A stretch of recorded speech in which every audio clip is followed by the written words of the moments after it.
तो अपन पढ़ रहे थे फिलहाल हर्यक वंश। हर्यक वंश पढ़ रहे थे अपन। इसके प्रथम शासक थे बिंबिसार। अपन पढ़ रहे थे हर्यक वंश, उसके प्रथम शासक थे बिंबिसार। और इसके बाद थे उनके दूसरे नंबर पे आए थे अजातशत्रु।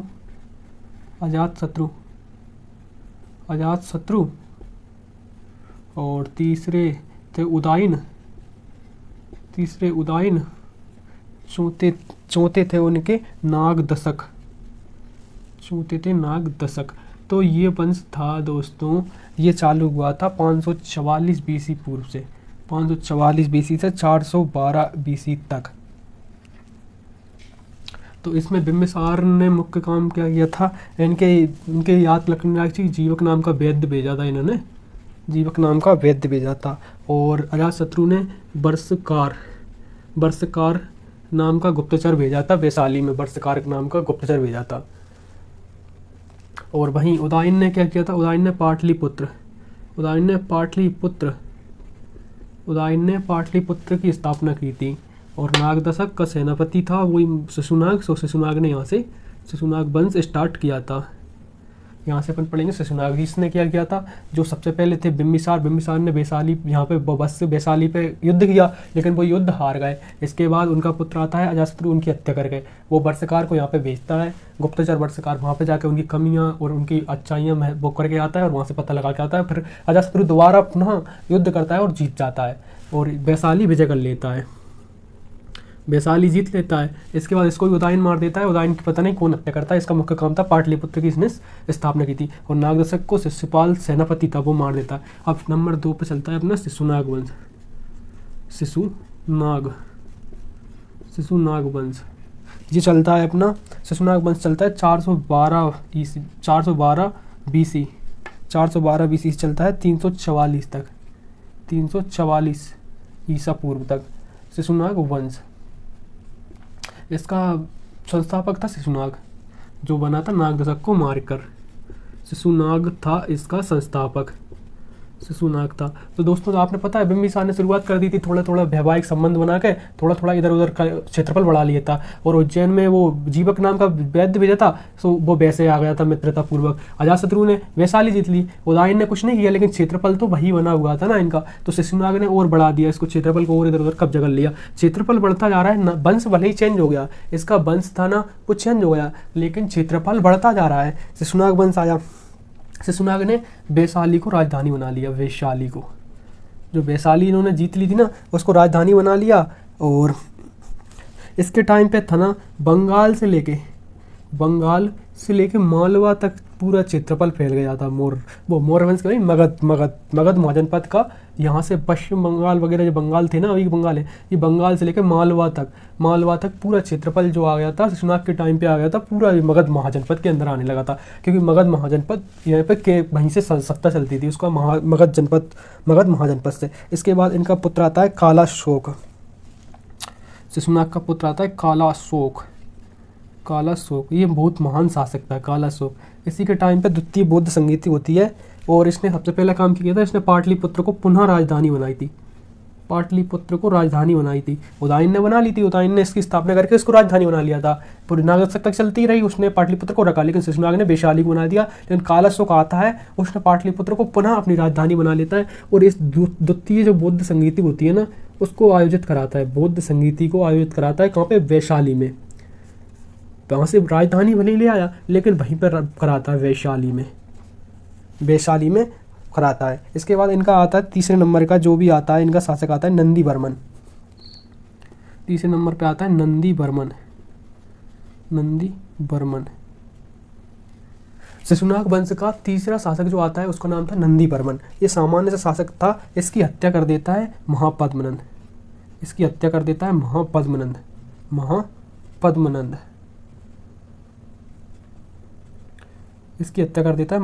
बहुत शक्तिशाली, बहुत बुद्धिमान व्यक्ति था। इसके 3 नंबर पे आता है नंद वंश। अब आएगा तीसरा नंद वंश। ये बढ़ता जा रहा है क्षेत्रफल, आपको पता है इसके टाइम पे कहाँ तक? मालवा तक आ गया। अब नंद वंश आ गया। नंद वंश। नंद वंश चलने वाला है 344 से 323 ईसा पूर्व तक। तो ये ज़्यादा दिन तक नहीं चलता, क्योंकि इसके बाद महापद्मनंद आते हैं। इसके बाद घनानंद बहुत क्रूर व्यक्ति होता है। इसके संस्थापक होते हैं महापद्मनंद।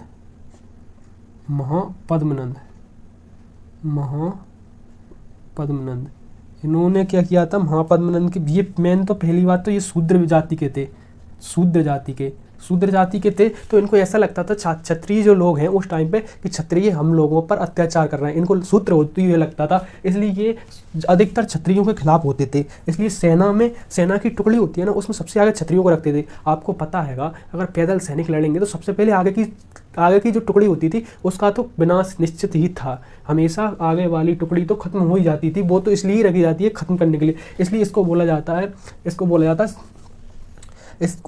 जाता है सर्वछत्रांतक। इसलिए घनानंद को बोला जाता है सर्वछत्रांतक, क्योंकि ये सेना की टुकड़ी में सबसे आगे क्षत्रियों को रखते थे, क्योंकि वो मर जाएं और इसलिए वो खत्म करना चाहता था। इसलिए इसको बोला जाता है सर्वछत्रांतक। और इसने विशेष क्या किया था, इसने कलिंग युद्ध किया था, इसने कलिंग को विजय किया था। महापद्मनंद ने कलिंग विजय किया था, लेकिन पूरा तरीके से नहीं कर पाए थे। इसके बाद में अशोक आएंगे, वो करेंगे। कलिंग विजय महापद्मनंद ने कर ली थी। इसके टाइम पे बहुत विशाल सेना हो गई थी, विशाल सेना। जो महाजनपद था अपना, मगध महाजनपद था, इसकी विशाल सेना हो गई थी, बहुत विशाल सेना। उस टाइम की सेनाओं में सबसे विशाल सेना हो गई थी। सेना बढ़ती जा रही थी और मगध बहुत शक्तिशाली होता जा रहा था। भले ही शूद्र था लेकिन क्षत्रियों के खिलाफ था। ये इसकी वो सबसे बड़ी गलती थी क्योंकि जो भी जाति के आप खिलाफ जाओगे वो आप कुछ टाइम तक तो उसको दबा लोगे, लेकिन वो बहुत तगड़ा बाउंस बैक करती है। तो इसी प्रकार इसका सर्वछत्रांतक बोला जाता था। इसने कलिंग विजय कर ली और इसकी सेना बहुत मजबूत थी। इसके टाइम पे सबसे प्रमुख बात थी, इसके टाइम पे केंद्रीय शासन चलने लगा था।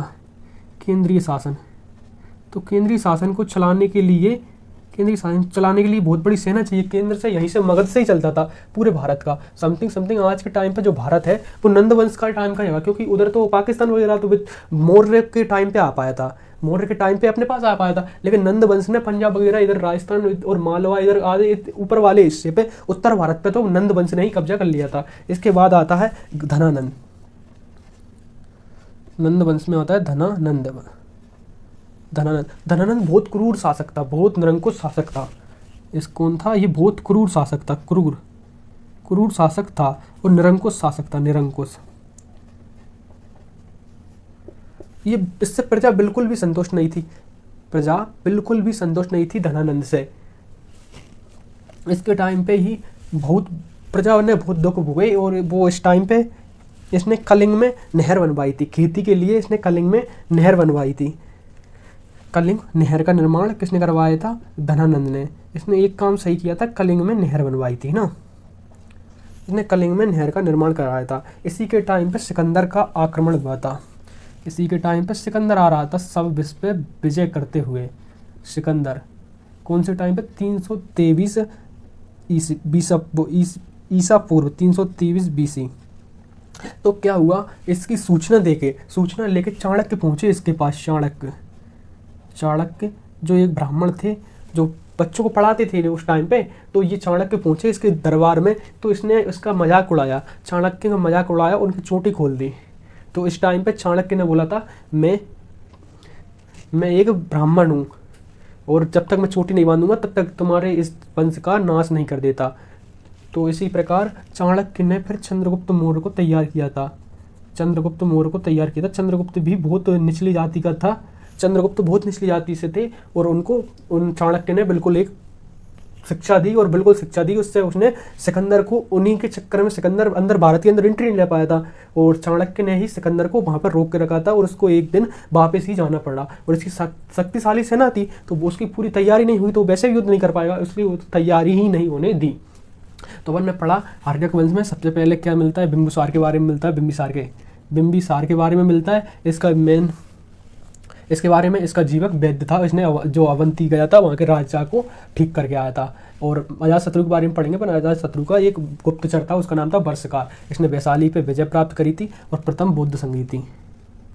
बौद्ध संगीत थी इसका मुख्य काम। उदयन, उदयन पढ़ेंगे। उदयन की जो राजधानी उसने पाटलिपुत्र, उदयन ने पाटलिपुत्र राजधानी है जो उसकी स्थापना करी थी। और नागदशक ये तो बिल्कुल भी तो लास्ट शासक था, इसलिए शिशुनाग ने इसकी हत्या कर दी थी और शिशुनाग वंश की स्थापना की। शिशुनाग ने क्या किया, शिशुनाग ने सबसे पहले वैशाली को अपनी राजधानी बनाई और इसके टाइम पे बंगाल से लेके मालवा तक का क्षेत्र, बंगाल से लेकर मालवा तक का क्षेत्र मगध महाजनपद में आने लगा था। इसके बाद कालाशोक बने। कालाशोक के टाइम पे द्वितीय बौद्ध संगीति हुई वैशाली में और उन्होंने पाटलिपुत्र को राजधानी बनाया। इसके बाद नंदीवर्मन आए। नंदीवर्मन की हत्या कर दी महापद्मनंद ने। फिर नंद वंश स्टार्ट हुआ 344 बीसी से। तो महापद्मनंद बहुत शूद्र व्यक्ति थे, मतलब शूद्र जाति के थे, निचली जाति के। तो उनको क्षत्रियों से पहले से ही ऐसा उनको अनुभव, मतलब वो था क्षत्रियों से चिढ़ थी कुल मिला के। तो उन्होंने वो क्षत्रियों को आगे रखते थे सेना में और क्षत्रियों को से जलते थे, क्षत्रियों को खत्म करना चाहते थे, इसलिए उन्होंने सर्व छत्रांतक रखी। और एक कलिंग विजय करने के बाद इन्होंने एक उपाधि रखी थी, उसको बोला जाता है एकाटक, एक राट की। कलिंग विजय करने के बाद इन्होंने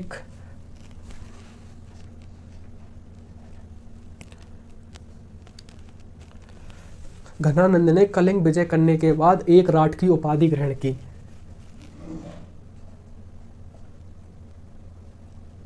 कलिंग विजय के उपरांत इसने एक राट की उपाधि ग्रहण की। इसको सर्वछत्रांतक बोला जाता था, एक राट बोला जाने लगा और इसने केंद्रीय शासन थी। इसके टाइम पे सेना बहुत शक्तिशाली हुई थी। इसके बाद इसका पुत्र आया धनानंद। धनानंद क्रूर और निरंकुश शासक था। इसके टाइम में प्रजा बहुत दुख झेलती थी, लेकिन इसने एक काम अच्छा किया था, कलिंग में नहर बनवाई थी। और इसके टाइम पे सिकंदर आया था 323 बीसी में। इस टाइम पे चाणक्य इससे निराश होकर अच्छे छात्रों को चंद्रगुप्त को ढूंढकर उसको अच्छा योग्य बनाया और सिकंदर की सेना की तैयारी पूरी तरीके से नहीं होने दी। इस कारण उसने इस पर आक्रमण नहीं किया और वो वहीं से लौट गया। और इस प्रकार चाणक्य ने बाद में चंद्रगुप्त मौर्य को धनानंद पर आक्रमण करके धनानंद के राज्य को चंद्रगुप्त मौर्य को सौंप दिया था। इस प्रकार अब मौर्य वंश, अगला चौथा वंश आएगा मौर्य वंश। अपन पढ़ेंगे चौथा वंश मौर्य वंश। 3 वंश अपन ने खत्म कर लिए। इस टाइम पे मगध महाजनपद बहुत शक्तिशाली, सबसे शक्तिशाली मगध महाजनपद हो चुका था। जय हिंद।